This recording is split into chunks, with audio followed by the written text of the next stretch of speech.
ত্রয়োদশ জাতীয় সংসদ নির্বাচনের ফলাফল মোবাইল থেকে কিভাবে দেখবেন, মানে কে বিজয়ী হয়েছে, কোন দল বিজয়ী হয়েছে, কে কত ভোট পেয়েছে, কে কত আসন পেয়েছে, কিভাবে দেখবেন সেই প্রসেস আজকের এই ভিডিওতে দেখিয়ে দিব। প্রথমে আপনাদের প্লে স্টোর থেকে একটি অ্যাপ ইনস্টল করতে হবে, Bangladesh smart election management BD লিখে। সো অ্যাপটি ইনস্টল করার পর আপনি জাস্ট অ্যাপটি ওপেন করে দিবেন। সো অ্যাপটি ওপেন করে দেওয়ার সাথে সাথে আপনার সামনে এরকম একটি পেজ চলে আসবে। সো এরকম পেজ আসার পর প্রথমে আপনি এখানে দেখতে পারবেন ত্রয়োদশ জাতীয় সংসদ নির্বাচন, এই অপশনে ক্লিক করে দিবেন।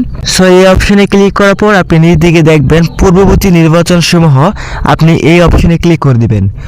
সো এই অপশনে ক্লিক করার পর এখানে দেখেন দ্বাদশ এবং একাদশ নির্বাচনের ফলাফল আছে। যখন ত্রয়োদশ নির্বাচনের ফলাফল প্রকাশ করবে তখন এখানে শো করবে, আপনি এখানে দেখে নিতে পারবেন। দেখেন নির্বাচনের ফলাফল কিভাবে দেখা যায়। দ্বাদশ জাতীয় সংসদ নির্বাচনের উপর ক্লিক করে দেন, দেখতে পাবেন যে কোন দল বিজয়ী হয়েছে এবং কে কত ভোট পেয়েছে, সকল কিছু কিন্তু আপনি এখানে দেখতে পারবেন। দেখেন আমি ভোট কেন্দ্রে ক্লিক করে দিলাম, দেন তারপরে এখানে দেখেন কে কত ভোট পেয়েছে, কত ভোটে পাস করেছে, কত ভোট বাতিল হয়েছে, সকল কিছু দেখতে পাবেন এবং দ্বিতীয় কে হয়েছে সেটাও কিন্তু আপনি এখানে দেখে নিতে পারবেন। তো এইভাবে আপনারা খুব সহজে ত্রয়োদশ জাতীয় সংসদ নির্বাচনের ফলাফলও দেখতে পারবেন এই অ্যাপ থেকে। তো এই ছিল ভিডিওটি ভালো লাগলে অবশ্যই ভিডিওতে লাইক দিবেন। পরবর্তী এরকম ভিডিও পেতে চ্যানেলটি সাবস্ক্রাইব করে রাখবেন। ধন্যবাদ।